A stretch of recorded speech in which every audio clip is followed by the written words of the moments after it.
¿Qué tal, chicas? Buenas tardes y bienvenidas una vez más a la Universidad Feminista. Para quien no nos conocéis, bueno, pues somos un proyecto colectivo en el que buscamos crear conocimiento de manera colectiva, de manera horizontal. Cada año coordinamos, creamos un ciclo, suele ser un ciclo temático, y este año, pues de enero a mayo, estamos con un ciclo sobre utopías. Y tenemos el gran placer y honor de tener hoy aquí con nosotras a Lola Arias, que nos va a hablar de su nuevo proyecto teatral, junto con Silviana Anclares. Por mi parte no voy a decir nada sobre ellas ni sobre la sesión, porque tenemos también a nuestra querida Carmen Abarca, que es compañera de la Universidad Feminista y que va a presentar la sesión. Así que muchas gracias por venir, y quienes estéis viéndolo en diferido, pues también. Hola. Voy a contaros cómo llega Lola a mi vida.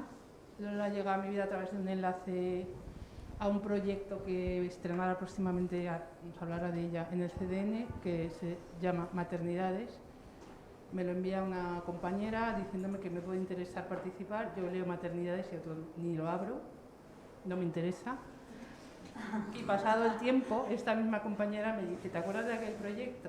Dice: pues siguen buscando a alguien a la que no le interesa la maternidad. Digo: ¡ah! Curioso. Dice: pues les he dado tu teléfono.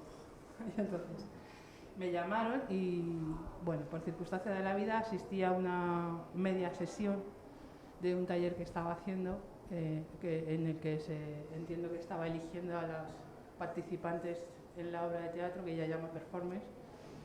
Y, bueno, muy sorprendida, porque una práctica habitual de Lola es que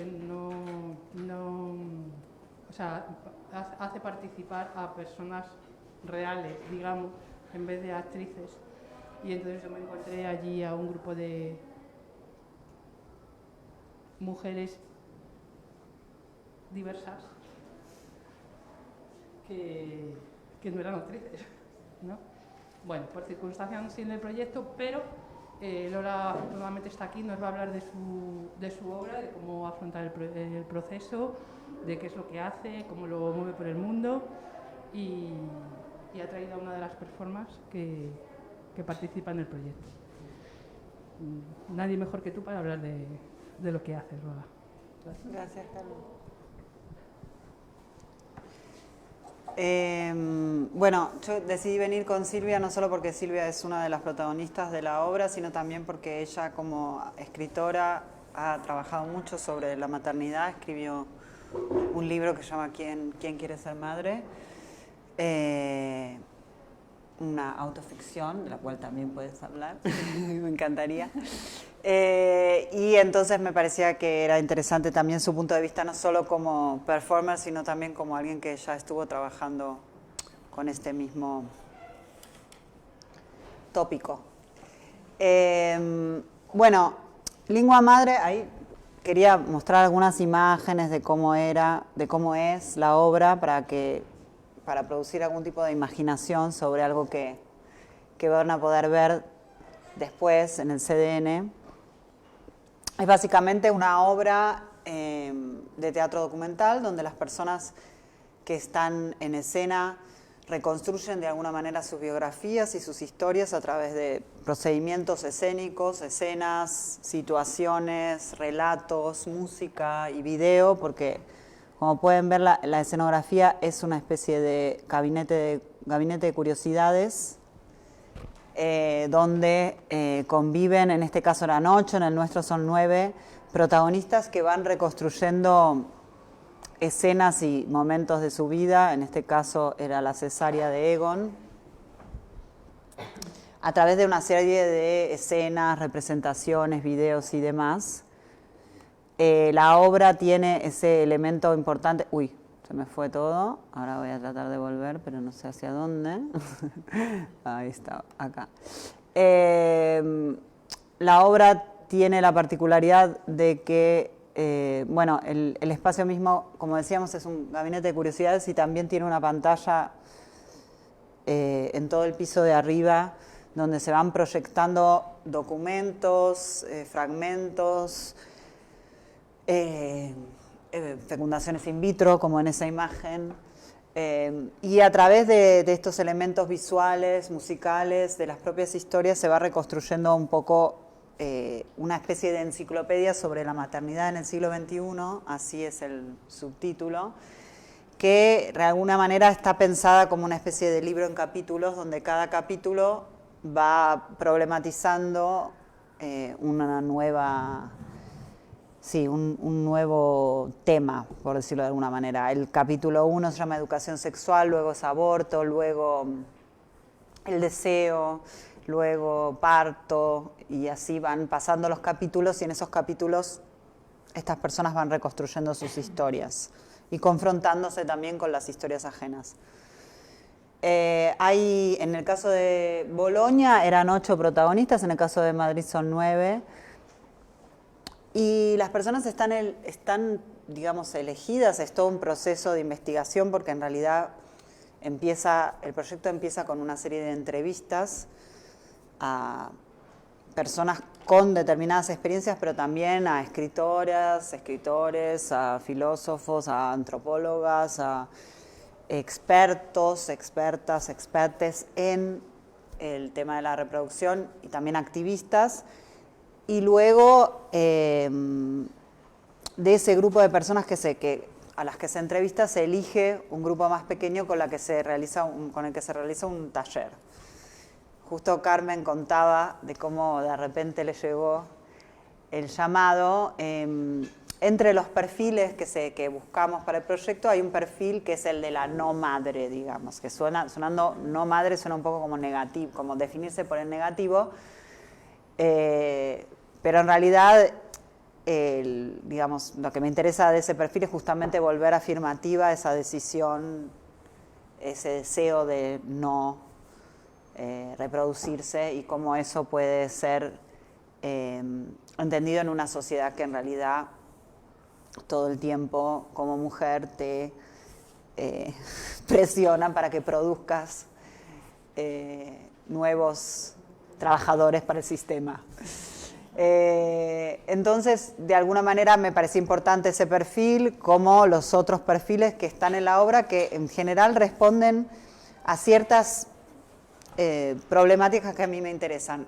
Uno de los perfiles que buscábamos era una persona, una feminista, que tenga alrededor de 60 años, que haya vivido las luchas feministas de los últimos años, que pueda reconstruir también cómo fue el movimiento feminista, y de hecho nosotros en la obra tenemos a Susana, que es...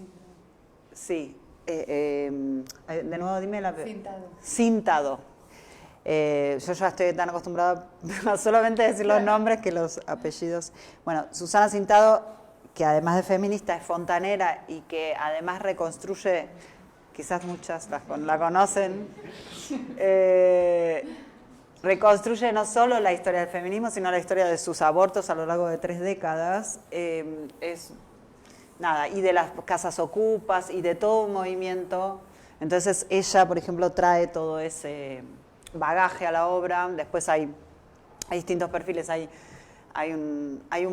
en realidad hay un padre, no son todas mujeres, ¿no? Hay una persona trans, Rubén, que decidió gestar y que habla de cómo fue su camino en esa decisión de gestar como hombre y todo lo que representaba eso para el sistema médico y legal, toda la lucha de él para gestar. Después hay una madre migrante, en este caso es una activista del Congo, de Lavapiés, que tiene una casa que tal vez quizás la conocen, Bella, que tiene una casa de ropa que se transformó en una despensa antirracista. O sea, eso es otro de los perfiles. Después está Paloma, que es en realidad una madre lesbiana, que habla un poco de todo el proceso de gestar con el método ropa y cómo no era aceptado por la Comunidad de Madrid, etc. O sea, personas que tienen experiencias. Después hay otra mujer que adoptó. Y después hay una no madre, digamos, entre todos los perfiles, digamos. Son 9 personas con distintos perfiles. Y esas personas van trazando una historia que es la historia de de alguna manera son sus historias personales, es por otro lado la historia también de España y de las luchas feministas de los últimos años, también es la historia de las posibilidades de las tecnologías reproductivas y los dilemas y preguntas que están asociadas a todas las decisiones y las posibilidades que abre las tecnologías reproductivas, digo, hasta qué es lo que se quiere hacer, hasta dónde, qué es legalizar, no legalizar, anonimizar, no ciertas prácticas. Entonces la obra, digamos, apunta a muchas problemáticas pensando la maternidad no como una decisión individual, sino como un problema político, en el sentido de, bueno, abrir ese debate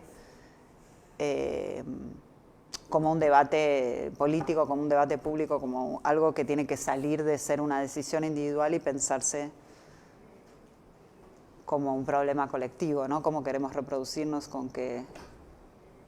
de qué manera, cuál es nuestra idea, cuál es la idea que tenemos para el futuro. ¿Qué más les puedo contar? Silvia, vos también puedes contar cómo fue para ti tu experiencia, porque Silvia estuvo ¿Cómo estás haciendo? ¿Cómo fue tu experiencia de la entrevista al workshop, ya empezar a ensayar y empezar a reconstruir y a construir el texto también? Bueno, pues a mí me llega también, no sé si un enlace, pero sí una llamada o un mail de Miranda, que es una persona del equipo artístico de Lola, que estaba buscando personas de Madrid, entiendo, ¿no? Porque, claro, tenían que ser del territorio para luego poder montar aquí la versión de lengua madre en Madrid. Y bueno, entiendo que Lola me contacta porque alguien te daría mi nombre a través de esta novela que ha comentado Lola, que yo publiqué en 2017, donde yo contaba mi deseo de maternidad.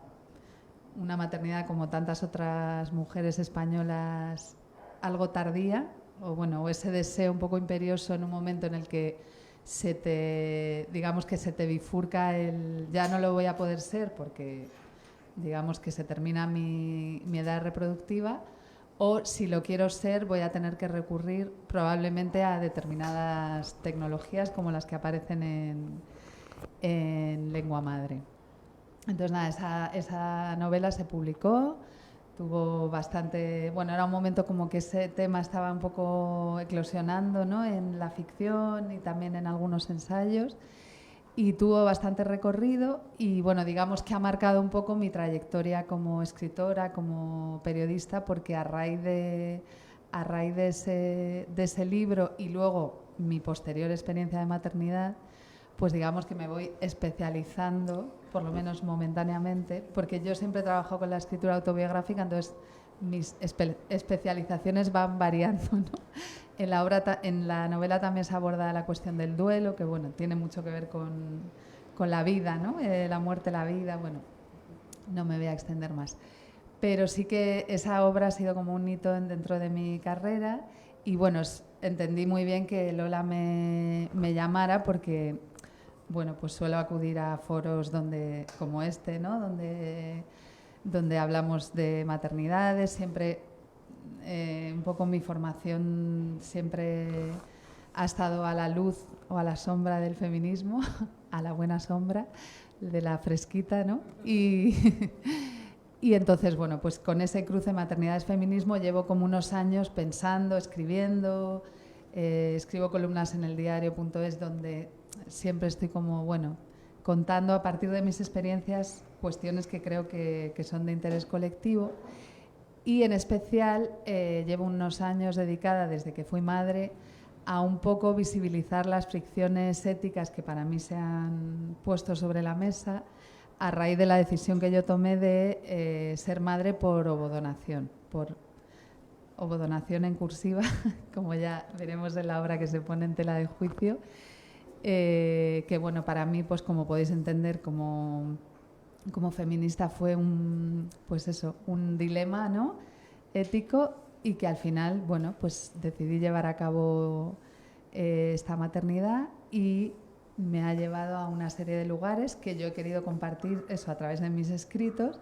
Entonces, cuando Lola me llama, pues me parece, claro, una manera fantástica de por un lado, hacerlo en el teatro, que es como, para mí es el arte político por excelencia, porque es como, bueno, la ciudad, ¿no? Es una de las partes más importantes de la ciudad, ¿no? Donde se pueden tener grandes debates en público, ¿no? Y luego porque además yo casualmente tengo una formación teatral, ¿no? Y bueno, para mí era como cruzar ahí dos pasiones, ¿no? La política y el teatro. Y desde ahí digamos que me entregué a este proceso. Luego vino el taller donde coincidí con Carmen y finalmente la entrada en este elenco. Entonces nada, llevamos desde el 18 de enero sumergidas, o sea, nuestra vida paralizada. Y paralizada no, pero bueno, sí, como viviendo ahí en un submundo de ensayos. Y bueno, para mí está siendo muy fuerte, porque para mí, para otras personas del elenco, porque en mi caso concreto está siendo como, bueno, después de poner fin a mi ciclo reproductivo, después de mi primer hijo tuve a otro hijo, también por ovodonación. Entonces está siendo un poco como ordenar cosas, ¿no? O sea, como esto que dicen los ingleses de put your shit together, ¿no? Como, bueno, a ver, ¿qué ha pasado, ¿no? ¿Qué has hecho? ¿Por qué has tomado estas decisiones? ¿A dónde te han llevado? ¿Qué significa ser madre? ¿Pero qué significa criar? Que a veces yo creo que, por ejemplo, en mi caso, como había tanto deseo y tanta obsesión por convertirme en madre, después llega la crianza, que dices, bueno, ya, o sea, el deseo de ser madre ya se te queda como lejísimo, porque la otra experiencia te arrolla, ¿no? Entonces, bueno, pues desde ahí estoy yo viviendo esta experiencia como una oportunidad de ordenar ideas, experiencias, todavía dilemas a día de hoy éticos, pero a través del trabajo creativo y artístico. Entonces, bueno, pues la verdad es que me sentí súper afortunada cuando Lola me llamó, porque, bueno, pues había un montón de gente súper potente en el taller y entiendo que la selección debió ser bastante complicada, porque eso era una oportunidad de atravesar esto, pero además hacerlo a través de lo creativo y encima con otras personas. Que yo normalmente, como yo escribo, siempre aunque luego tenga el feedback de las personas que me leen, pero siempre es un trabajo muy solitario. Entonces aquí, de repente, vivir ese proceso de indagación, de confrontación, mirándote al espejo de otras personas, está siendo bastante fuerte.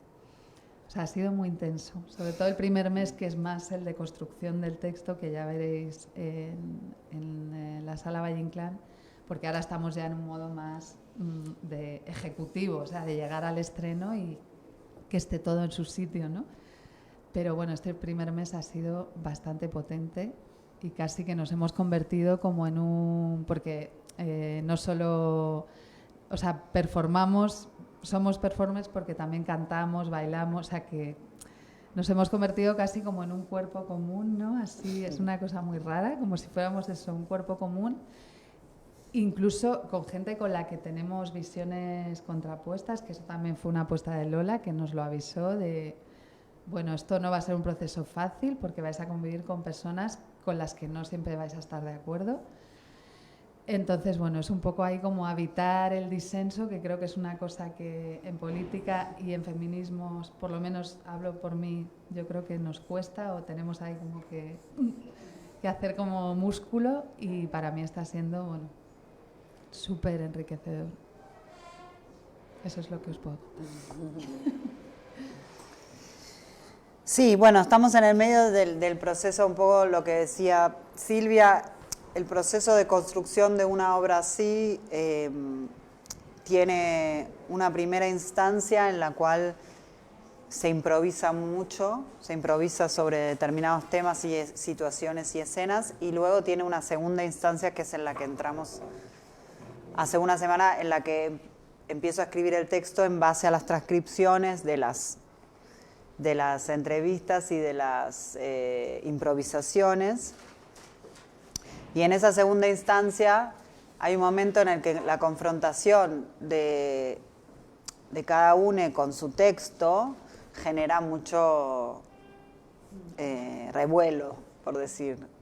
Porque de alguna manera cada persona se encuentra con lo que ha dicho y lo que implica lo que ha dicho y lo que han respondido los otros, lesotres, y por qué ha resonado así. Y entonces es un momento donde es muy interesante también, donde se discute cada letra. Y eso también es digamos, yo que también vengo de la escritura como Silvia y que he escrito ficción, además de ahora hacer este trabajo de escritura documental, hay algo de ese proceso de autoría compartido que es un proceso complejo, porque las historias vienen de cada persona, pero a la vez hay una totalidad, que es la totalidad que escribo yo, que voy cruzando las historias y que voy condensando y transformando las cosas que se contaron en escenas y situaciones y diálogos y demás, que implica un cierto entrenamiento también en dejar ir la historia, en dejar que otra persona la reescriba, en entenderla, y también para mí en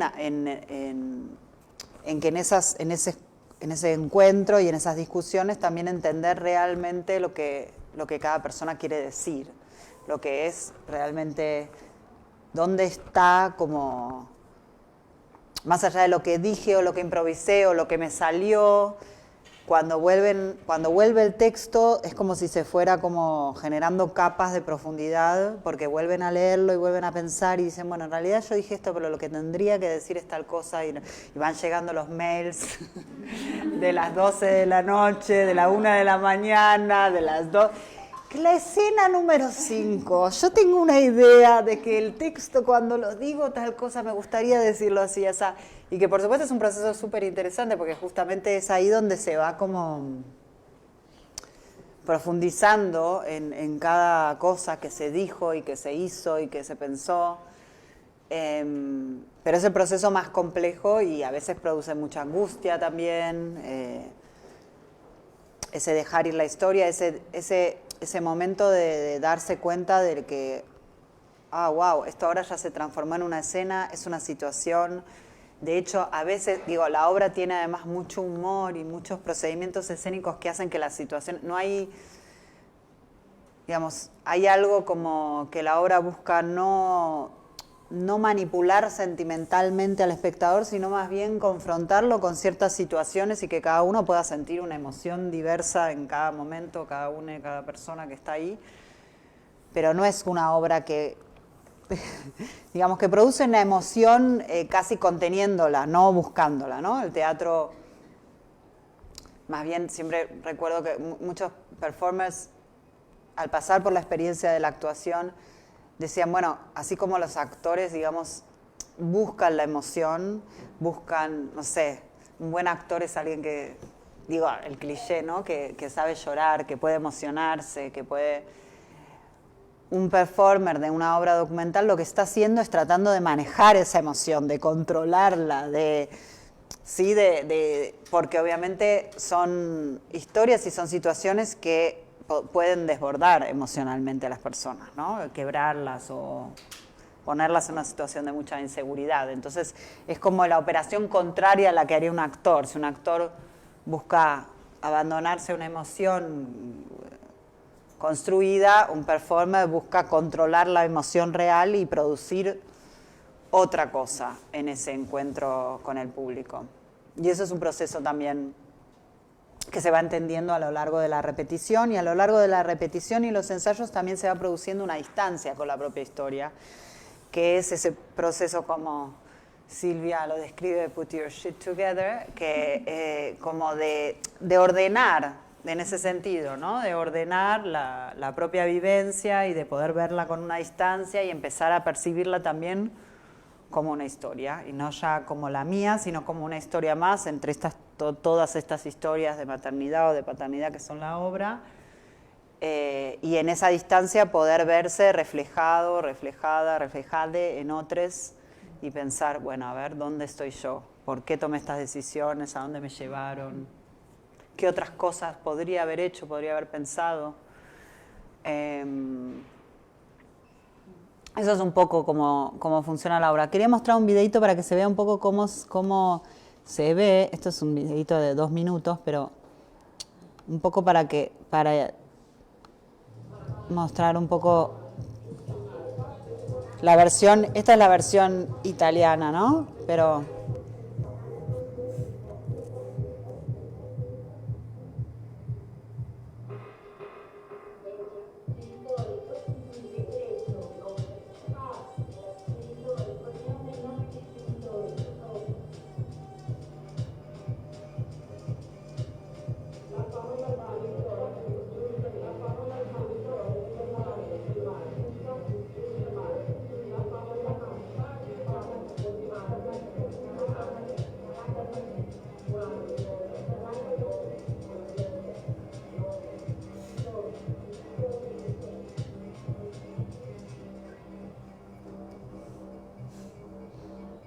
bueno, ahí está.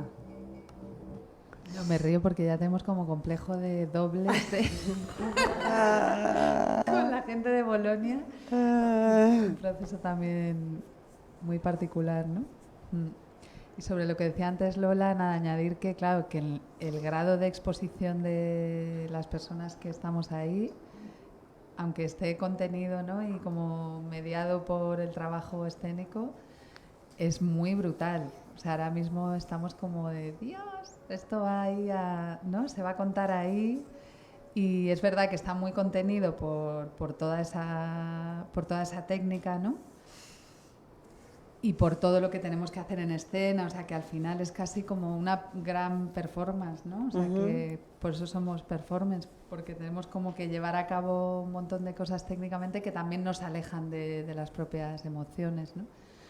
Pero bueno, yo creo que el gran potencial de la propuesta es esa exposición, ¿no? Que es como que no hay un artificio, aunque haya un trabajo, ¿no?, de recomposición de las historias y tal, pero o sea, es como tener acceso a historias reales de personas que además son, pues eso, yo creo que ahora mismo las personas que estamos ahí, por supuesto hay muchísima gente que queda fuera, pero somos un poco como una pequeña muestra de muchos debates que está habiendo en nuestra sociedad, ¿no? Y de decisiones que está tomando más gente. Entonces, es como lo más íntimo para contar algo colectivo o algo así, ¿no? También eso es muy, muy interesante.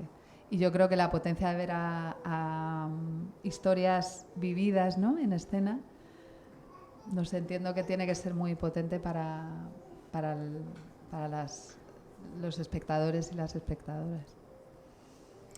Sí, hay algo muy diferente que en mi experiencia del teatro documental, que además yo soy una persona que viene de la escritura y que luego hizo teatro de ficción y que en un momento empecé a hacer un trabajo documental, es que lo que suscita en el espectador esa experiencia de estar ahí dentro del artificio de lo teatral, porque es verdad, es el artificio, la convención teatral te lleva a un lugar de distancia y de representación, pero ahí adentro están unas personas que vivieron esas experiencias, que están reconstruyendo, actuando, bailando, que no están haciendo un personaje, aunque puedan jugar un personaje a veces para contar la historia de otra o de otro, están ahí como quienes son, como el cuerpo y la experiencia y la biografía está encarnada.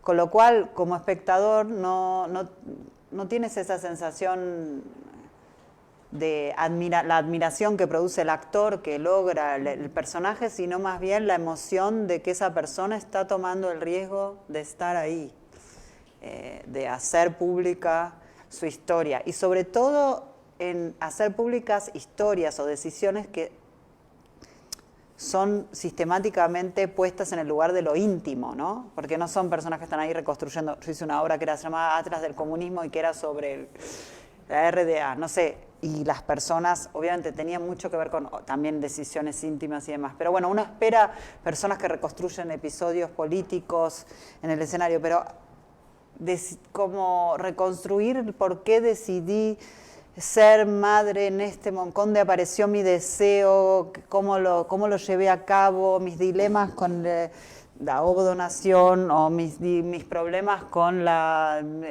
clínica de fertilización asistida que no aceptaba hacer el método ropa. Digo, son cosas que en general se mantienen más bien en el terreno de lo privado y de hecho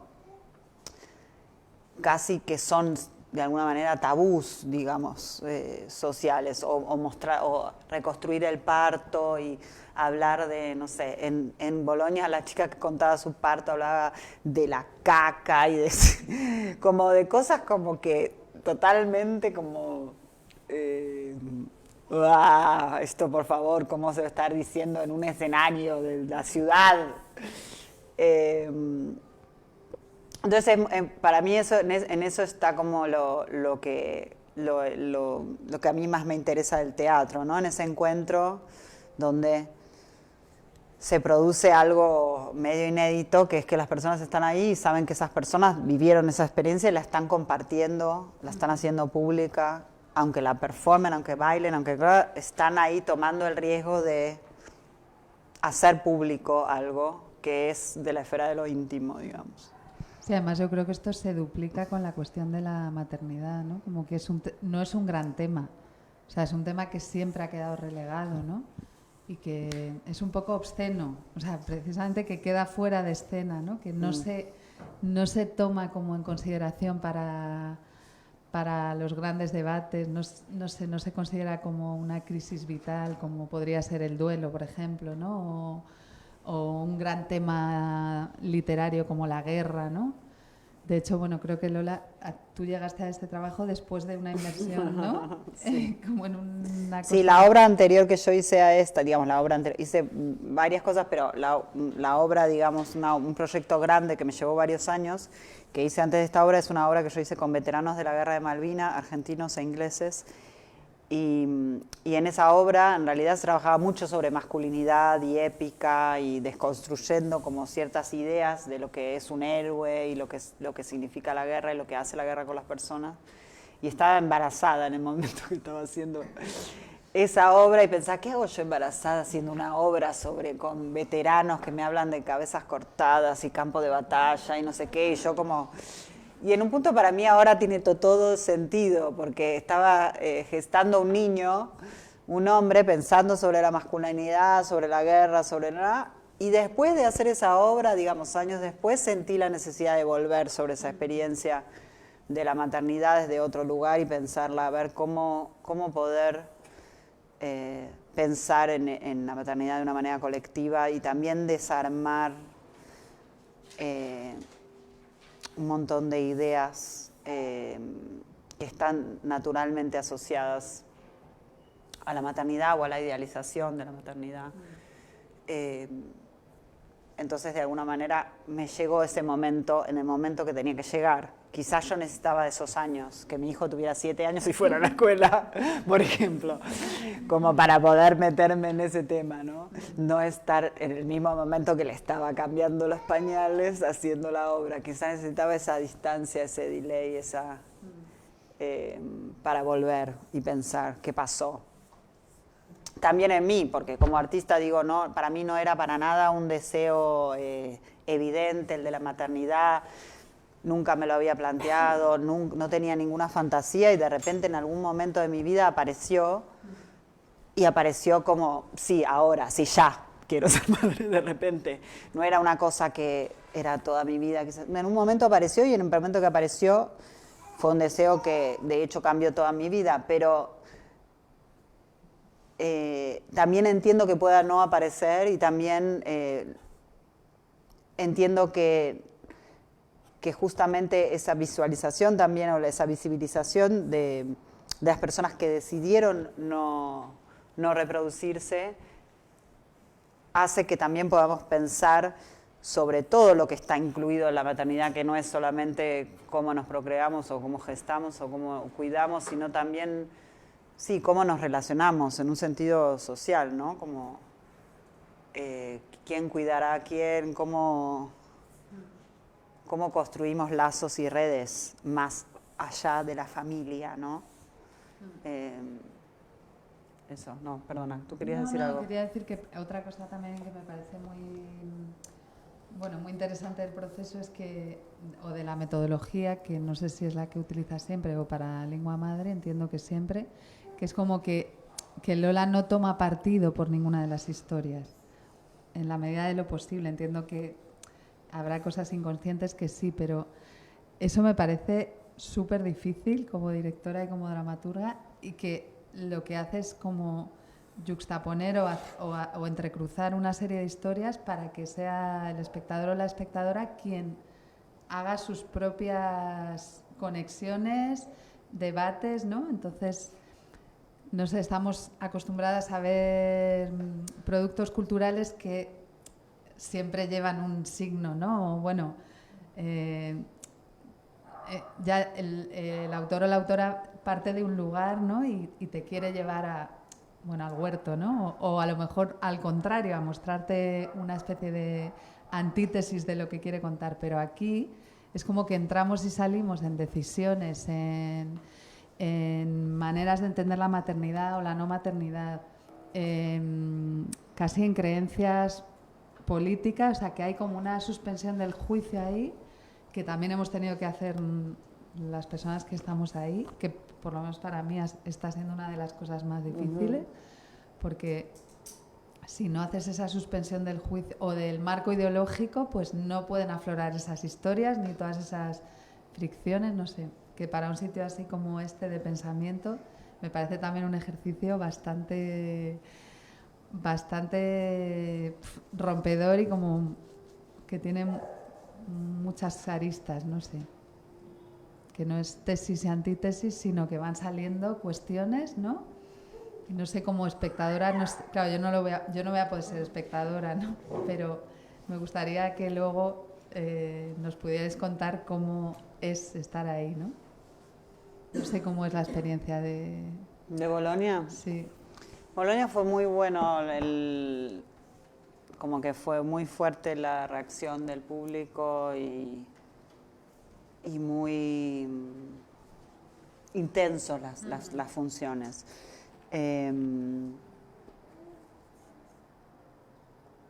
De hecho, bueno, había gente que venía, no sé, las familias, hay un grupo que se llama Familias Arcobaleno, familias heterodisidentes que venían con las banderas, vinieron con las banderas a la sala y las hicieron caer en un momento del palco. Yo ni sabía, era como que lo que era lindo era como si la sala, digamos, se transformó también en un espacio de manifestaciones, en el sentido de que vinieron con su bandera y la pusieron ahí en la obra y estaba bueno eso, y así como también había gente que se iba cuando empezaba la escena del aborto, se iba de la sala, digamos, como teníamos como, hay un grupo en Italia, sobre todo, bueno, en Bolonia, que se llaman la Sentinella in Piedi, que son unos como los pro vida italianos. Teníamos como siempre la fantasía de que van a venir a la puerta, casi que lo estábamos esperando, pero no vinieron. Pero bueno, sí, la obra también apunta a generar sí, cosas, digamos, y debates también dentro del feminismo, de bueno, cómo lidiar con determinadas cosas. Uno de los casos que yo no mencioné, pero porque lo olvidé, bueno, uno de los casos que tenemos es un hombre gay que tiene hijos con su pareja por gestación subrogada en Estados Unidos. Entonces, obviamente la gestación subrogada es la cosa más polémica, digamos, de la obra. Y por qué tomó esa decisión y qué significó y cuál era la relación con la gestante, y etcétera, etcétera. Es uno de los tópicos, obviamente, que enseguida ponen a todo el mundo en una posición, y por eso a mí me interesa la subrogación para hablar de un montón de cosas. Me interesa lo que... Es como si la subrogación pusiera como fuera un lente para mirar un montón de cosas que ponen a las personas en jaque, pero que en realidad es interesante pensarlas, ¿no? La gestación es un trabajo, puede estar separado de la gestación de la crianza, de qué manera puede ser eso, eso algo que queremos, ¿no? Digamos, como hay muchas cuestiones que para mí son interesantes de debatir, y que creo que eso es un poco lo que apuntaba también Silvia cuando decía, bueno, suspender el juicio. Yo no creo que el juicio se suspenda porque es imposible de suspender, porque las ideologías y los pensamientos están ahí, pero que de repente empezás a pensar cosas que no pensaste, también en contraste con estas otras biografías y a entender ciertas cosas que para mí, por lo menos en mi proceso de ir escribiendo, pensando la obra, etcétera, es como que yo empecé haciendo esta obra con unas ideas y y ahora estoy en otras y probablemente en un año llegue a otros lugares, como que el proceso mismo y el encuentro con las personas y las cosas que leí y los encuentros que tuve realmente me modificaron en términos radicales, digamos, ¿no? Empecé con unas ideas de las cosas y estoy en otra posición ahora y supongo que seguiré pasando por otros lugares. Y creo que eso es lo que más me interesa también del proyecto, en términos de para qué hacer este proyecto en distintas ciudades. Es como también pensar en distintos contextos, cómo es la ley, cómo es la cultura, qué es lo que está implicado en cada decisión. Y también en mi propio trabajo es como la posibilidad de seguir. A veces el teatro tiene algo de que tú haces una obra un año, el otro año haces otra, pero seguir como profundizando en una misma cosa y viendo a dónde te puede llevar, digamos. Pero me gustaría también que hagan preguntas, nos conten cosas, pues si no vamos a hacer este dueto. Sí.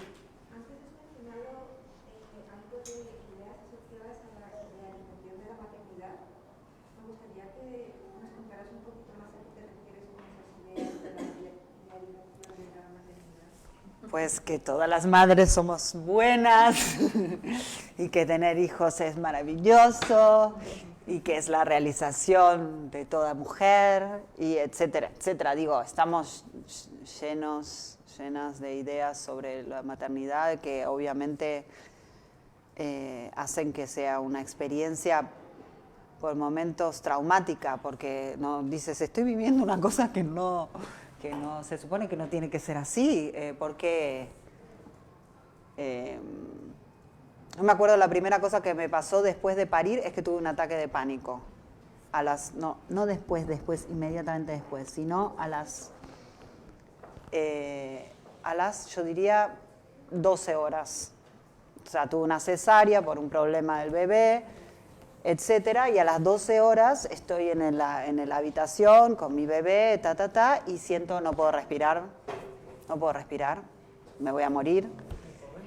El hospital está cerrada las ventanas porque tienen miedo en maternidad, porque supongo que tienen miedo o que te tires o que tires al bebé. Entonces, está encerrada, me tengo que ir con un guardia de seguridad que me lleva, porque tampoco me puedo ir porque estoy con una estoy atada al bebé, tengo una pulsera que tiene el bebé mismo, para que no haya ninguna confusión, como vimos en Madres Paralelas de Almodóvar, y no perdamos ningún bebé o ninguna madre en el camino. Y entonces me lleva una persona de seguridad en una silla de ruedas a la puerta del hospital porque yo siento no puedo respirar, me voy a morir, no sé qué me pasó, no sé qué le pasó a mi cuerpo, no entiendo nada. Esa es la primera experiencia para mí de la maternidad. O sea, pánico, o sea, terror, muerte, haber tocado la muerte. Hay un libro muy lindo de Maggie Nilsson, se llama así, Los Argonautas, que dice, bueno, parir es atravesar la muerte, ¿no? Y totalmente esa sensación de haber tocado algún lugar como de muerte y estar del otro lado y no saber bien cuál es ese otro lado. Entonces, en ese sentido, digo, la idealización ya de que yo me imaginaba que yo iba a parir, pero no iba a parir por cesárea porque yo había hecho todos mis ejercicios de todo, había magia, todo, el acoso, la pelota, el no sé qué, parir parada, cantando, todas las cosas. Y cómo me iba a pasar a mí la cesárea, ya no, terrible. Y después la sensación de que, pero cómo no estaba como volando en éter con mi bebé. No, quería morirme. O sea, eso fue la primera sensación. Entonces, digo, en ese sentido, todo lo que vivís, me acuerdo que la llamé a mi hermana, que es psiquiatra, y me dijo, pero acabas de vivir una experiencia traumática. Me dice, ¿por qué nadie me había dicho esto? Bueno, eso un poco. Mira qué cara este chiquitito.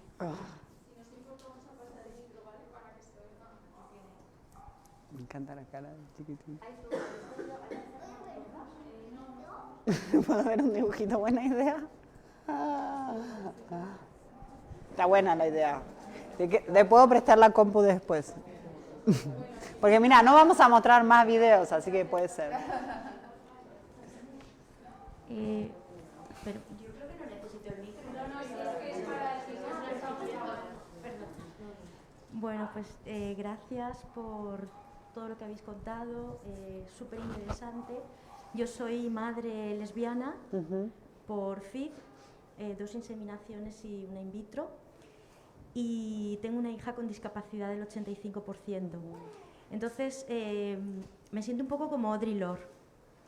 Bueno, para quien no lo sepa, bueno, hay que leer a Adrienne Rich para saber que la maternidad no es nada ideal, lo dijo en los 60, y Audre Lorde le decía a las feministas, ¿no?, blancas, que dónde estaban las negras.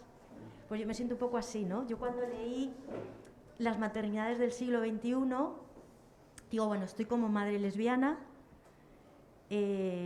bueno, además que me tuve que casar en el hospital, porque si no estás casada, tu mujer, o sea, tu pareja, estoy como madre FIV con un montón de hormonas, pero vamos, o sea, mi maternidad, quiero decir, o sea, las maternidades tan brutales que estamos viviendo, ¿no? Miles y miles de mujeres, porque ahora con el avance de la ciencia casi todas las criaturas sobreviven. Pero yo soy escritora, estoy haciendo un ensayo justo porque, como todos los libros que he leído muchos libros sobre maternidad. En Latinoamérica se escribe más sobre esto, hay un libro de una ecuatoriana que se llama Karina Martín, por si a alguien le interesa, madre de un niño autista, y dice, nos tenéis que mirar, ¿no? Se lo dice a toda la sociedad. Bueno, a mí me importa, soy muy feminista y me importan las mujeres, y decir, los hombres, pero pues eso, soy escritora y estoy escribiendo un libro sobre esto porque en 9 años no he encontrado ningún libro en España, o sea, sobre maternidad, que nos incluyan. Os voy a decir lo que dice una mamá, porque uno de los capítulos del libro es de testimonios. Una madre dice, yo le pregunto, bueno, una pregunta es, ¿a qué tienes más miedo? Dice, a que se muera, es una realidad posible. A que mi hija algún día me diga que por qué la dejé morir, perdón, que por qué no la dejé morir cuando su cuerpo lo pedía a gritos, y que mi decisión de apostar por la vida la haya arrastrado a ella a ir de terapia en terapia. Es decir, que las maternidades en el siglo XXI tienen, o sea, el feminismo del siglo XXI tiene que hacer un ejercicio para que nos incluya. Somos muchas mujeres que no estamos en ningún lugar porque no podemos, que yo no puedo traer a mi hija aquí, bueno, porque tendría que traerla con oxígeno y no es plan, por ejemplo, y que no estamos. Entonces, por eso, o sea, yo, bueno, estaba muy enfadada cuando leí las maternidades del siglo XXI. Estoy acostumbrada porque, claro, le decía bueno, pues estamos en una asociación, hay un montón de asociaciones de madres yo lo llamo mirlas blancas. Mi hija es una mirla blanca, es decir, con seres, criaturas muy especiales. Los mirlos son negros. Y claro, yo lo hablaba y decía, ¿dónde están los cuidados? O sea, yo tuve, además del desprendimiento de placenta, además yo no vi a mi hija porque la metieron en la UCI. Estuve 3 meses en la UCI y hay tantas madres que están ahora en las UCIs, bueno, y madres de niños autistas, de niñas autistas, y esas madres no estamos en el feminismo, no estamos en la televisión y no estamos con las mujeres y el Día de las Mujeres y de las Madres. O sea, yo no quiero estar con la enfermedad, yo quiero estar con vosotras. O sea, no quiero estar el día de las enfermedades raras, no quiero estar el día de las epilepsias porque mi hija es epiléptica, no. Yo quiero estar el día de las mujeres y de las madres. Entonces, pues eso, me siento como Audre Lorde, un poquito, ¿no? Mosca cojonera, pero claro, yo pensándolo digo, bueno, es que a mí, o sea, yo tenía muchos problemas de decir, ¿cómo vamos a decir que somos dos madres? ¿Dónde? Claro, cuando tienes una hija enferma, es que aunque estés en el pueblo más carca del planeta, tú llegas allí y empiezas a explicar la historia y dices, somos dos madres, ya está, y se te ha olvidado. Porque, claro, o sea, si hay experiencias brutales, es la experiencia de que te digan una y otra vez, o sea, mi hija acaba de pasar el COVID en el hospital y me acaban de preguntar otra vez, y además somos las mujeres, porque los hombres, en esto además los porcentajes, bueno, también me da rabia que en esta obra, por ejemplo, haya algún hombre, pero eso es una cuestión personal, porque somos las mujeres las que sostenemos los cuidados. Entonces, yo ahí digo, bueno, como estás, o sea, te veo como súper abierta, ¿no?, a reflexionar sobre, digo, pues no sé, a lo mejor incluirnos, porque además nosotras, o sea, la enfermedad, o sea, bueno, de aquí yo creo que nadie me conoce, pero si alguien me conociese, o sea, yo soy una tía súper feliz, es decir, que no lloro, o sea, quiero decir que soy una tía súper realizada, trabajo, soy profesora de literatura, me voy a Buenos Aires a presentar un libro sobre la hija, y voy a presentarlo, por ejemplo, con feministas que están hablando sobre la discapacidad. Fijaos, feministas que están hablando sobre discapacidad y sexualidad, discapacidad, que yo he flipado, ¿no? Porque llevo aquí, o sea, no sé, yo estoy en Entre Dos, que seguro que conocéis desde hace, o sea, estuve cuando se fundó y ahora, ¿no? O sea, pero, o sea, ¿qué nos pasa?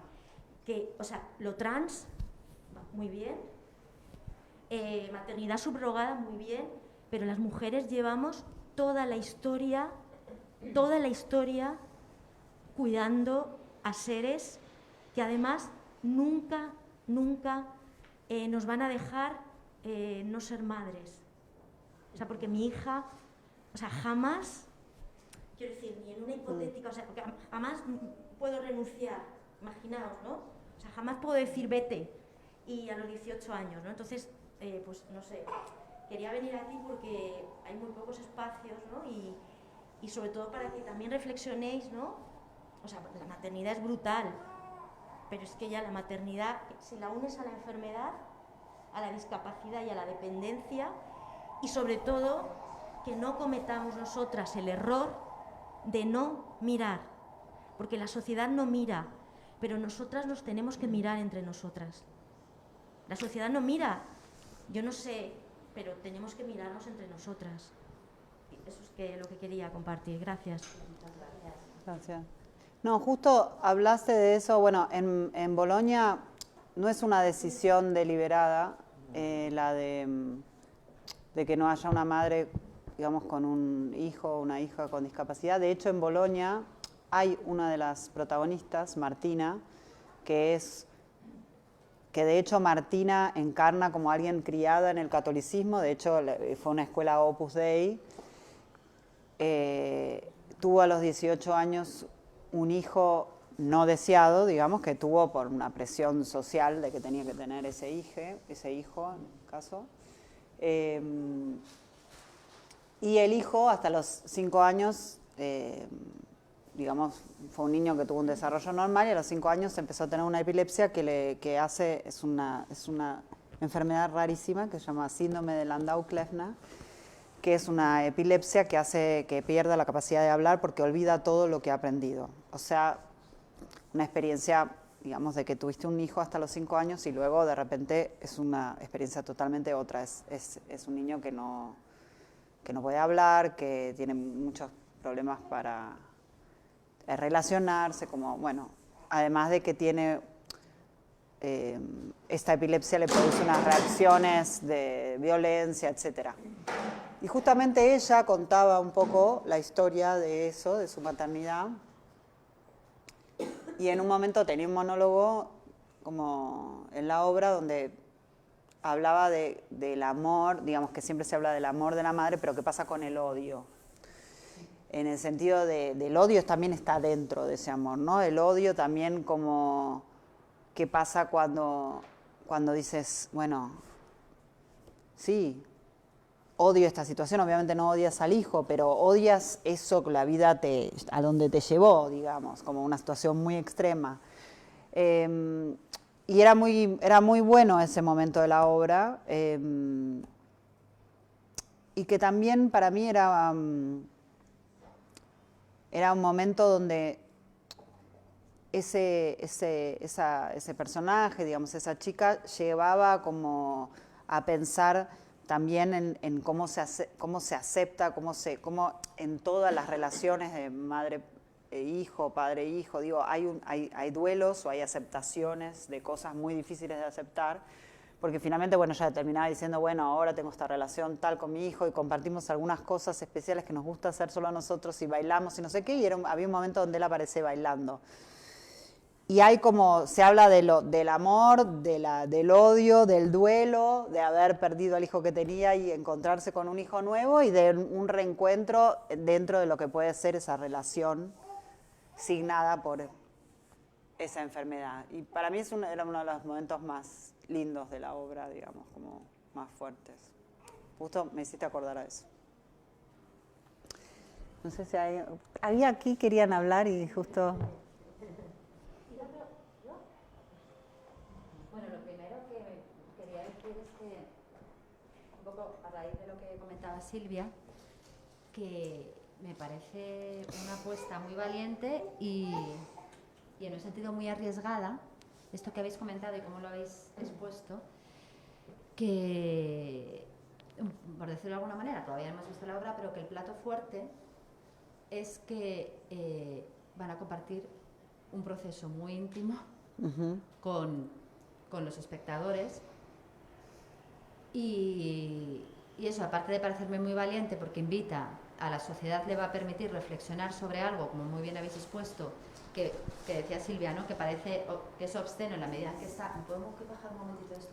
Que en la medida que suele estar fuera de escena, sacar la maternidad a ponerlo en escena, ponerlo encima de la mesa y que se convierta en el foco de análisis y encima en un espacio como es el teatro, que creo que es un espacio muy distinto, que habéis dicho todo el rato, que claro, que es un espacio en donde, y esta es la propuesta, sobre todo de un teatro documental, en donde va a haber un debate en la cabeza de los espectadores, en donde además ese debate va a estar muy fortalecido porque, como muy bien habéis expuesto, en ningún momento hay un hilo conductor que vaya a llevar a una conclusión o a un juicio. Es decir, la obra no va a ser concluyente, ¿no? Me da la sensación. Sí. Y entonces, pues va a ser un debate en ese sentido fortalecido por un disenso a priori, ¿no? Que además no solo me parece valiente, sino arriesgado, porque no forma parte o no ha abordado espacios de nuestra vida, como puede ser otro tipo de teatro, como el otro que has comentado, el documental, pues la historia de las Malvinas. Estoy pensando en todo el teatro documental o cine documental que he podido ver sobre Videla, etcétera, y todo lo que han podido vivir de absolutamente traumático, esquizofrénico, pues por ejemplo en nuestro país, pero en tu país quizás más reciente que nosotros, ¿no? Porque la dictadura, por desgracia vuestra, pues está más cerca, ¿no? Todo lo que supuso desaparecidos, etcétera.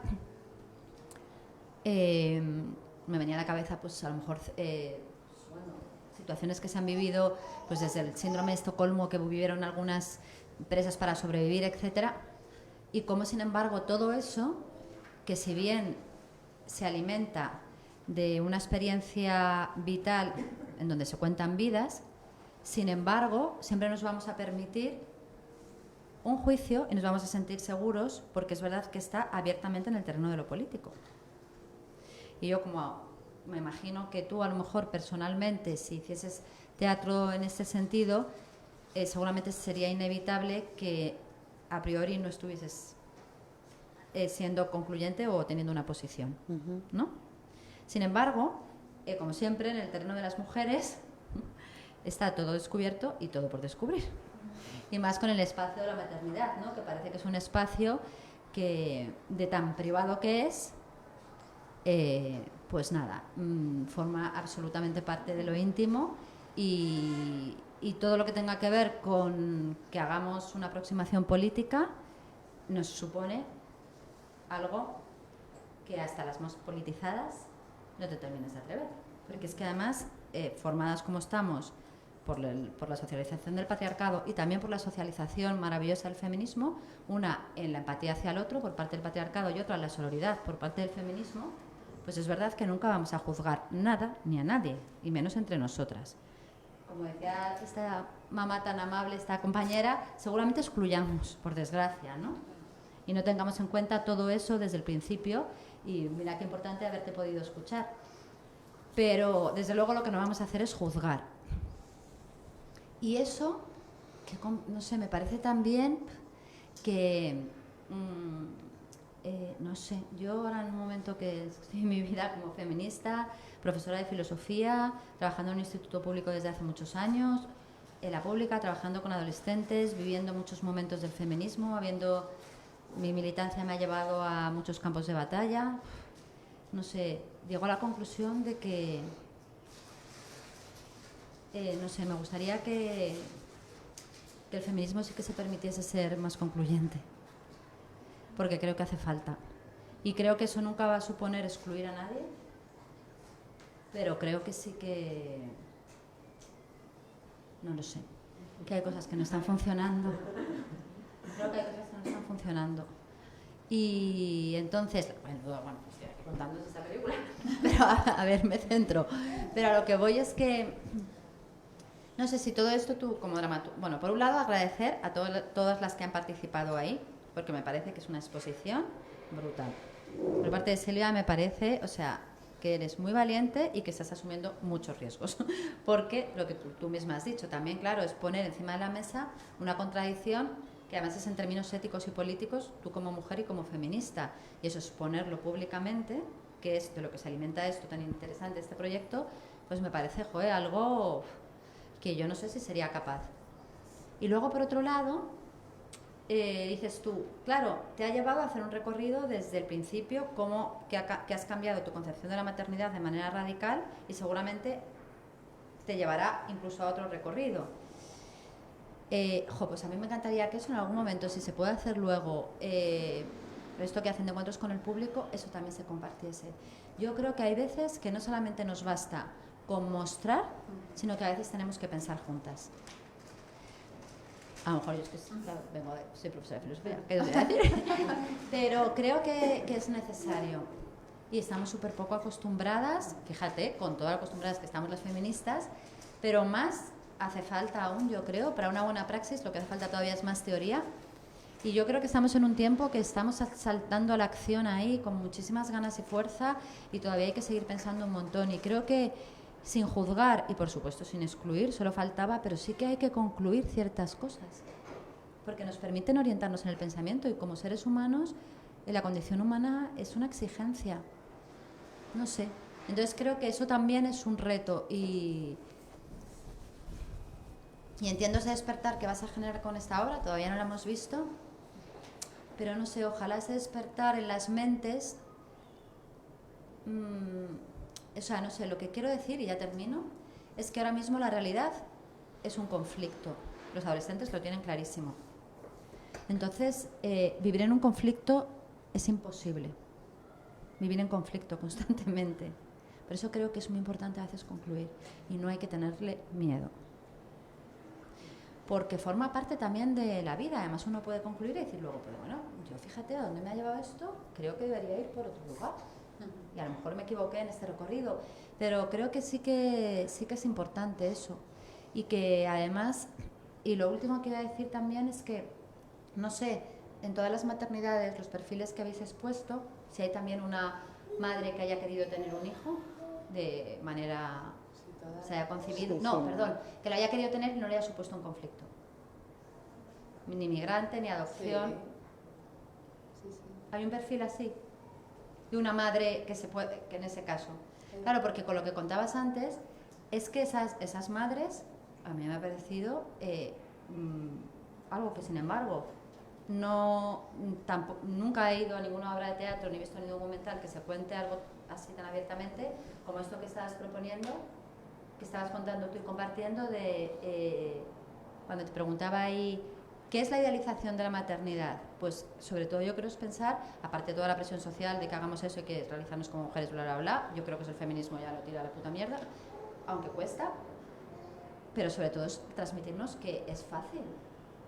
Y sin embargo lo que sucede cuando tienes una salud, traes a alguien al mundo, es que te da literalmente un ataque de pánico.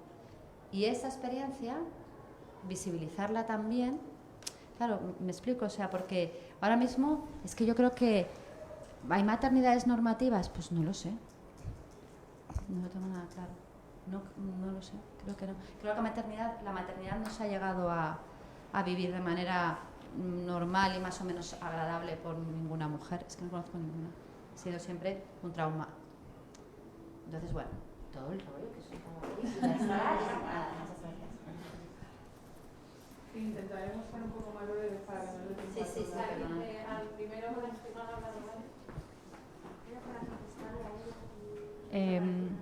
tengo curiosidad si nos planteasteis, por ejemplo, el caso de las madres monomarentales, si en Bolonia están, aquí entiendo que no, y si los personajes tienen un conflicto, o sea, bueno, las diferentes maternidades tienen un conflicto, por ejemplo, en el caso con la pareja de vientre de alquiler. Bien, te contesto las dos cosas. Hay una persona que es digamos, hay una persona trans, Rubén, que es monoparental porque él ha decidido tener su hijo solo. Y de hecho en el taller había varias mujeres que también habían decidido tener sus hijas, hijos solas. Con lo cual para mí eso siempre es un tema que me interesa, digo, cómo se hace, cómo se gestiona, qué significa. Y por otro lado, bueno, obviamente hay muchísimos casos posibles. Digo, estos son 9 personas que representan, digamos, una serie de problemáticas que a mí me interesa que la obra atraviese y por supuesto que podría haber miles de otros casos adentro de esta obra, ¿no? Es infinito los casos que puede haber. Con respecto al conflicto, en el caso, digamos, puntual, es muy difícil conseguir una persona que esté abierta a hablar públicamente de la subrogación. Mi experiencia es que en general fue más fácil conseguir hombres gays que hayan atravesado ese camino, que estén dispuestos a hablar de eso, que mujeres heterosexuales, que también hay, que hayan hecho subrogación. Y mi experiencia es que los hombres gays que lo han hecho, bueno, yo justo conozco 2 hombres que lo hicieron en California, en unas determinadas, digamos, circunstancias, con gestantes que forman parte de su vida, porque esas mujeres siguen estando para ellos y para sus hijas, aunque no sean las madres. Son personas que tienen como la apertura también para poder hacer pública esa historia y para enfrentarse también con un grupo que no se las hace fácil, en el sentido de que, digo, es un grupo muy feminista que dice, bueno, a ver, ¿por qué hiciste subrogación y qué significa y cuál es tu relación con esa persona y por qué lo... con lo cual, no son todas las personas las que han hecho subrogación y que están dispuestas o dispuestas a entrar en un proceso de debatir públicamente su decisión. Y por eso yo respeto mucho a las personas que están dispuestas a tomar ese riesgo, más allá de la posición que cada una tenga y que lo llame vientre de alquiler o subrogación o gestante o madre. Yo, digamos, valoro mucho que alguien decida entrar en, digamos, hacer pública esa decisión y aceptar que realmente, o sea, va a haber muchas personas que van a disparar sobre Pedro, obviamente, por la decisión que él tomó.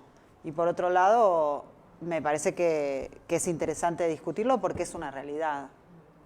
porque no estamos hablando de algo, es una realidad, y es una realidad que cada vez más es un tema que se debate, si la ley, si se legisla, si no se legisla, si se prohíbe, y por eso me parece que hay que discutirlo simplemente para que se pueda, en todo caso, decidir qué es lo que se hace con un nivel de discusión social mayor, y que no sea como algo que se queda simplemente en, bueno, estoy en contra o a favor. Bueno, a ver cómo es, cómo sería, qué significa, sí o no en determinadas condiciones, o no nunca, no lo sé, ¿se entiende? Eso es lo que a mí me interesa de poder pensar y poder escuchar esa posición.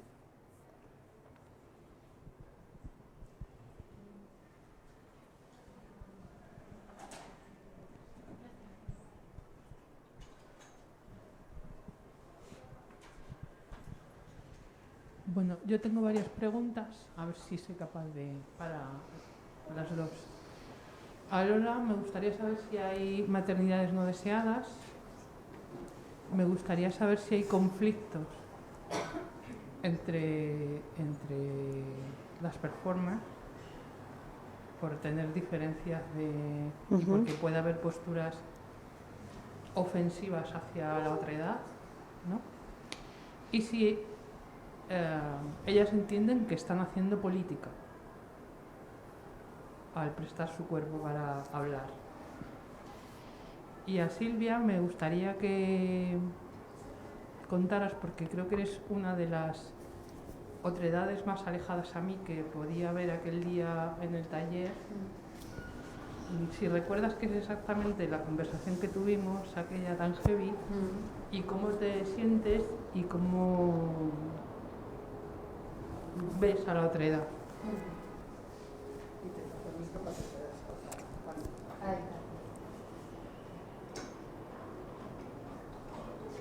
¿Quieres empezar tú, Silvia? Quería decir antes, respecto a lo que ha comentado Noni, que yo creo que me parece muy importante lo que dices de concluir, pero creo que esos debates se van a dar, o sea, creo que esta va a ser una obra en la que luego va a haber como conversaciones de cocina muy largas, ¿no? Y que yo espero que ahí cada cual concluya. Y que bueno, creo que también has dicho que si había maternidades deseadas, sí hay varias, pero que es cierto que todas las maternidades miradas con una lente de aumento, como bien nos dijo nuestra querida Adrienne Rich, lo que aflora es la ambivalencia, y eso también está representado, o sea que... Y es verdad que estoy contigo en lo de la normatividad, que no me pasó con el libro de María Llopis de maternidades subversivas, era... creo, que era como, es que al final todas las maternidades son subversivas. O sea, que criar en el mundo contemporáneo, en la latitud en la que estés, unas más favorables que otras, es que es casi subversión en estado puro, ¿no? Evidentemente hay maternidades que sí que son celebradas por la normalidad, por la norma, ¿no? Entonces, como que tienen toda la aquiescencia social, ¿no? Pero bueno, no son tantas, ¿no? O sea, yo por lo menos yo estoy rodeada de maternidades subversivas y poco normativas, lo sean o no desde el punto de partida, ¿no? Y después, Carmen, me has preguntado sobre cómo me sentí yo o cómo me siento ante... Sí. No recuerdo exactamente qué barbaridad te dije. Ah, bueno, yo tampoco. ¿Cómo te sentiste? No, es que como está... ¿Cómo me ves la otredad, ¿no? El punto opuesto. La no maternidad deseada, ¿quieres decir? O la que... Sí, es que yo cancelaría hasta esta palabra de la definición. El no dices. Claro, totalmente. O sea, pues... como... Es que ni siquiera tengo que pronunciarme sobre ello. O sea, es pues como... O sea, una cualidad más de todas nuestras opciones, ¿no? O sea, que no me conflictúa en lo más mínimo, al revés, lo entiendo perfectamente ahora más que nunca. No, quiero decir que, bueno, yo he estado muy cerca de tu lugar, pero desde otro punto, desde la no maternidad no deseada, ¿no? Entonces, claro, es verdad que cuesta empatizar más con opciones, pero desde un punto casi emocional, no desde el juicio, ¿no? O sea, es que no me acuerdo qué me dijiste, si fue tanta barbaridad. Algo respecto a como a dónde llega, por qué llegáis tan lejos o algo así, quizá. Ya, tú y yo tampoco. No, es que fue, o sea, que estábamos jugando, para mí era un juego de extremos, ¿no? No me dejó ninguna mella en ese sentido chunga, pero sí que, por ejemplo, la no... Es que, ¿cómo lo llamamos? No lo sé. Laura. Relacionarme a mí con la palabra... Claro, de hecho a mí me parecía súper potente esa no interpelación de es que ni siquiera me tengo que pronunciar porque es que esto no se me ha cruzado, ¿no? Que eso ya me parece un punto súper potente y súper subversivo porque es como, ¿por qué a mí, no? ¿Por qué me miráis a mí, no? Bueno, es que ni siquiera subversión, o sea, no sé. No, digo esa falta de... esa indiferencia. No, la indiferencia que me parece muy, muy potente. Y bueno, ya verás... Eso, indiferencia en ese sentido, que no te has sentido... Que ¿por qué me pides una respuesta, no? Es como, ¿por qué tengo yo que pronunciarme sobre esto, no? Entonces, bueno, pues que acompañándonos, ¿no? Como tú me acompañas a mí, pues yo te acompaño a ti. Ahí, no sé, ahí me siento yo. O me ubico, vamos. Que no soy una fanática.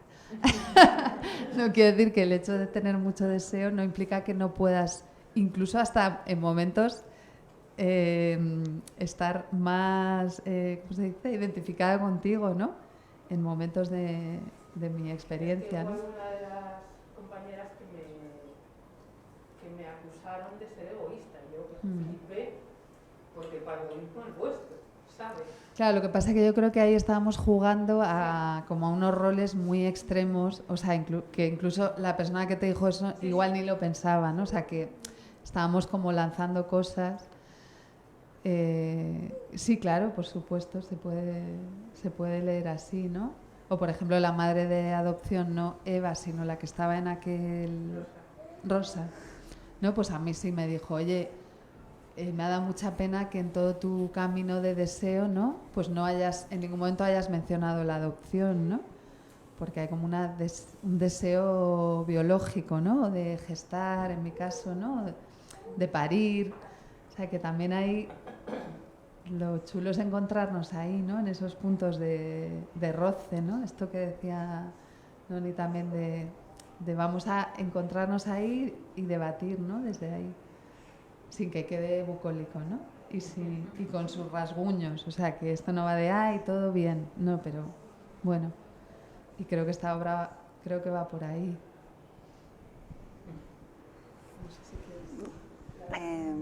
No sé, ¿quieren preguntar otras cosas? Sí. Dale. Pues si quieres unir un poco con la otra pregunta. Yo solo tengo 3 preguntas muy concretas. Una es, me da muchísima curiosidad, Lola, porque yo vi tu obra de las Malvinas, que me fascinó, la verdad, te felicito por el trabajo. ¿Cómo es el proceso de creación del texto? Porque has hablado de ello, pero no has mencionado, si puedes resumirlo mucho, o sea, porque al final deduzco por lo que has dicho que hay un texto final, que es el que se hace en todas las funciones, ¿no? Entonces mi pregunta es cómo es el proceso. He entendido que había un taller previo, que luego transcribes, que luego se revisa, ¿no? Pero me entra la duda también de si cabe algún tipo de improvisación en cada función de cada día distinta, ¿no? Luego también si encuentras alguna... Me produce muchísima curiosidad y me encanta, me parece maravilloso. Me voy a anotar porque si no cuando me hacen 3 preguntas...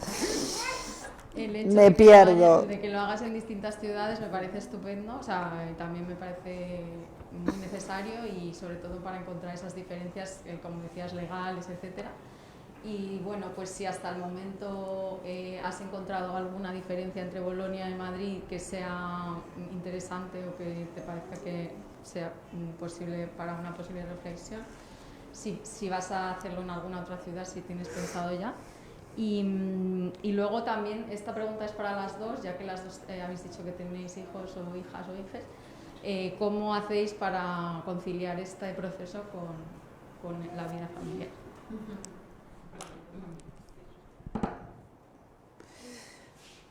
Las otras tres creo que me las olvidé, pero ahora yo me anoté estas tres. Lo del texto, bueno, como... Digo, pero si quieres, después puedes volvérmelo a repetir. Lo del texto, bueno, como explicaba un poco, hay mucha parte de improvisación, hay parte de entrevistas, y todos esos materiales yo los voy acumulando, son como transcripciones que luego utilizo para construir el texto. Después el texto pasa por esta especie de sesiones y discusiones que se realizan con cada persona, con la que puede decir, no, sí, quiero esto, lo otro, demás. Y luego el texto se fija, o sea, que no hay improvisación. El texto queda fijo y obviamente puede ser cambiado en el caso que alguien necesite o decida o algo haya cambiado en la vida de alguien, pero el texto de la función es el mismo. También porque son procesos muy complejos donde la gestión de cada texto y las discusiones, las negociaciones sobre los textos que digo yo en relación no solamente conmigo, sino en relación a los otros o las otras o les otres, son muy complejas. Entonces, si hiciéramos improvisación, sería muy difícil controlar eso. Porque no es solamente lo que yo digo, sino lo que tú me respondes y no sé qué. Entonces, si cada persona decidiera improvisar, entonces es como... hay un acuerdo, hay un texto que se acuerda no solo conmigo, sino con todo el grupo. Entonces, por eso es muy importante que el texto está fijo. Sobre lo de las ciudades, la diferencia para mí entre las ciudades, hasta, digamos, hay muchas cosas, pero diría que lo que más me,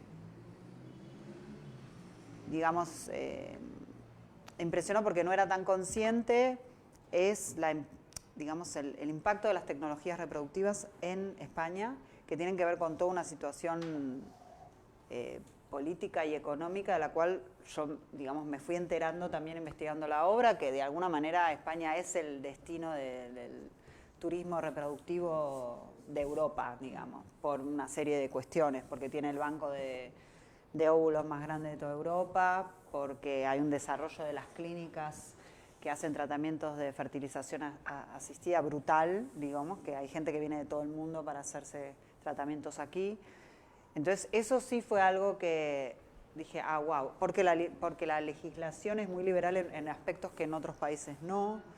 Entonces, eso para mí fue algo que descubrí en la investigación y que por eso yo creo que también en la obra se habla mucho de tecnologías reproductivas, mucho más que en Bolonia, porque es mucho más un tema aquí, porque hay muchas más posibilidades y hay muchos más dilemas, digamos, que están relacionados con esas posibilidades. Eso diría que es lo más fuerte, digamos, de la diferencia. Y en relación a la conciliación, bueno... ¿Qué te puedo decir? O sea, yo ensayo 2 semanas sola, después viene mi pareja, me trae a mi hijo, estamos unos par de días juntos, todos, después él se va, me deja con el niño, después yo lo llevo, después lo llevo a Alemania, donde vivo, me hace un escándalo y me dice, mamá, quisiera que tengas COVID para que te quedes conmigo, yo me voy, vuelvo, ensayo, o sea, es como demencial, o sea... vivir en el mundo del teatro y que es totalmente es absorbente de miles de horas de estar ahí con el cuerpo, la cabeza y además tienes que sacar una obra adelante en 2 meses, no importa que el mundo se destruya, que haya 7 personas del equipo con COVID, tienes que estrenar el 4 de marzo y hay una institución y hay entradas vendidas y la mar en coche y no importa si tu hijo está enfermo, si te sientes mal, si lo que sea, tienes que llegar.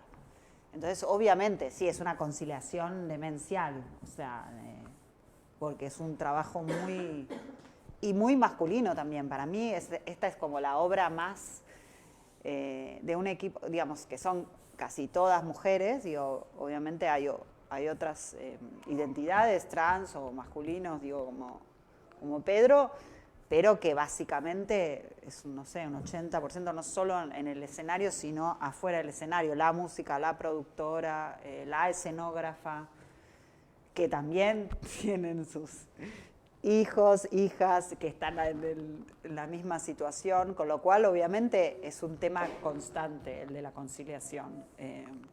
La obra está pensada en el horario que de 9 a 3:30 para que puedan dejar a los hijos y buscarlos, y en el medio hacer la obra, pero igual siempre hay un tema con que en realidad a las 9 no tendríamos que empezar 9:30 para que, o sea, digo, es una problemática que todo el tiempo la estamos pensando y viendo cómo se puede. De hecho, hay un taller para los niños que son parte de los hijos e hijas de las performers, o de los performers que se da en paralelo al trabajo teatral, también para incluirlos.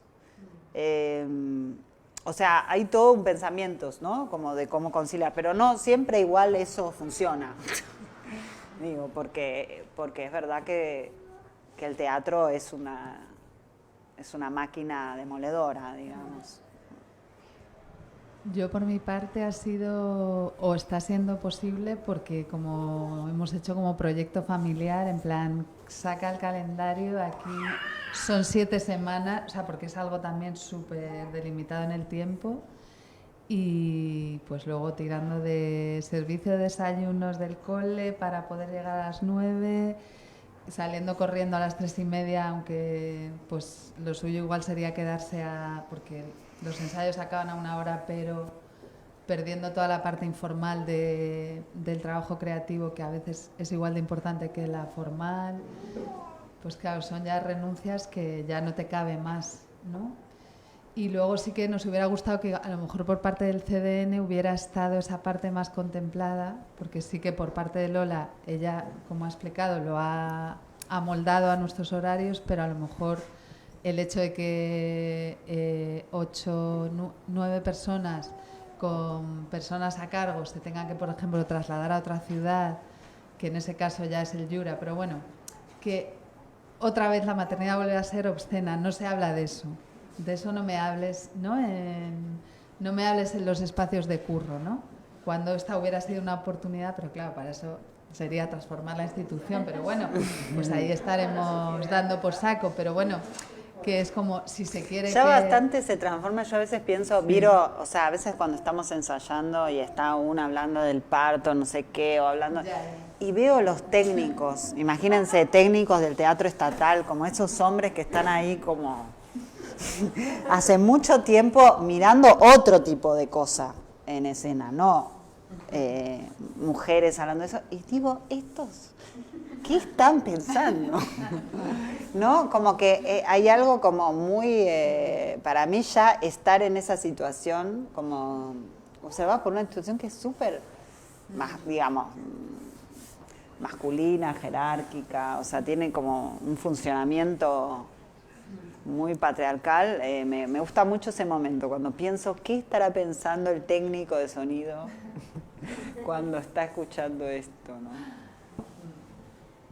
Pues voy a ver si te lo averiguo. Tú tienes como entrada, ¿no? Excelente. Vale, tenemos tiempo para una última pregunta, ¿vale? Porque más o menos cuarto y aquí quedan unas 9. Sí, mi pregunta es muy corta. Básicamente me preguntaba si te interesaría si la ciencia en dirección, o como tú la llamas, la gente que amigas, que si te interesaría que fuera de la obra. Sí, la gente pro vida que fuera a ver la obra. Sí, obviamente, a mí me interesa que vayan todos.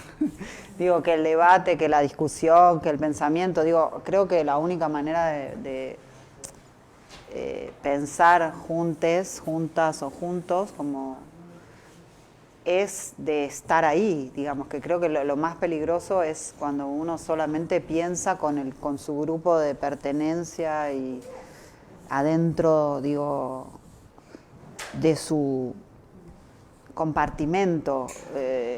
Me parece que a mí justamente lo que más me interesa del teatro es esa posibilidad de de que haya personas muy diversas que estén ahí mirando esa obra, pensando en esa obra, discutiendo, enojándose con la obra, yéndose a la mitad, no sé, me de parece hecho, tú que... hubieras querido que hubiera habido una performer, ¿no? O un performer pro vida, ¿no? Sí, hay posiciones que a mí me hubiera gustado tener, No, de hecho, no ha sido posible. alguien que hubiera dicho yo estoy en contra del aborto, yo solo creo en la familia así, determinada, heterosexual, lo demás Sí, es una aberración. Alguien que pudiera sostener esa posición, pero que estuviera dispuesto a escuchar esas otras historias. Si hubiera habido alguien, porque de hecho yo entrevisté, y de hecho en Bolonia llegamos bastante lejos, con una mujer muy provida que tenía 8 hijos y que quería de alguna manera, pero en un momento ya es como hay que tener una capacidad de abrir un poco el pensamiento para encontrarse con otros o con otras y bueno, no todo el mundo está dispuesto a hacer esa experiencia y por eso creo que es Hubiera como... entrado, ¿eh? O sea, es flipante cómo se genera el grupo. O sea, hubiera sido posible. Pero claro, eso esa persona no lo sabe porque no... Tienes que haber vivido el proceso, pero que yo nos veo capaces de haber, ¿no?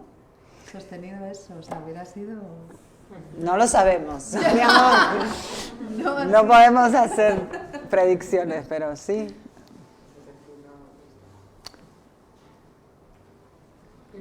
Te recuerdo una de las preguntas de antes, si ha habido conflictos entre ellas, ellos. Sí, por supuesto, por lo que dicen y por lo que cada persona hace que el otro se confronte con cosas que se siente herido, pero vos dijiste esto, vos estás poniéndome a mí en una bolsa diciendo tal texto, me incluyes en un grupo que yo no me siento parte. Obvio, sí, hay conflictos y los va a haber hasta el último día y los va a haber después de que se haga la obra y los va a haber cuando tengan las reacciones del público. Sí, para mí lo interesante justamente es cómo se vive en el disenso, en el sentido de cómo se convive con esos conflictos. No, por eso yo creo que la idea de suspensión de juicio quizás es cerrada en el sentido de que no es que se suspende, sino que en un punto se acepta la diferencia y se vive con ella. O sea, como, bueno, esto es lo que piensas tú, esto es lo que pienso yo, no nos vamos a poner de acuerdo, pero igual te respeto como persona, puedo convivir contigo, pero yo voy a decir lo que yo pienso y tú vas a decir lo que tú piensas y estamos en el mismo escenario y así, y seguiremos pensando. Es eso, no es que hago como que acepto, no, es acepto que no piensas como yo, acepto tu diferencia, acepto el disenso sobre ciertas cosas. Sí, además es acepto y además tenemos que trabajar. Y acepto y voy a poner mi cuerpo para que cuentes tu historia, no es solamente en un debate. Voy a convivir contigo, voy a poner mi cuerpo para contar tu historia, voy a estar contigo en este camino. Bueno,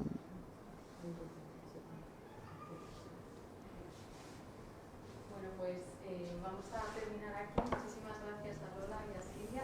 Y quería solo comentaros que la próxima sesión de la Mi Feminista es el martes que viene. Aquí mismo a las 7 de la tarde va a ser sobre la figura de Alejandra Kollontai y alrededor de su libro Amor y Revolución. Seguimos un poco con el ciclo de utopías y con otros tipos de amores, anarquías, etc. Hablas invitadas. Y solo para decir también que para apoyar el proyecto estamos vendiendo algo de merchandising, marcapáginas, chapas, bolsas que podéis pedirnos en cualquiera de las sesiones y que con eso pues, podemos traer a personas como Lola y seguir sosteniendo el ciclo. Así que nada, muchas gracias por venir y gracias por estar.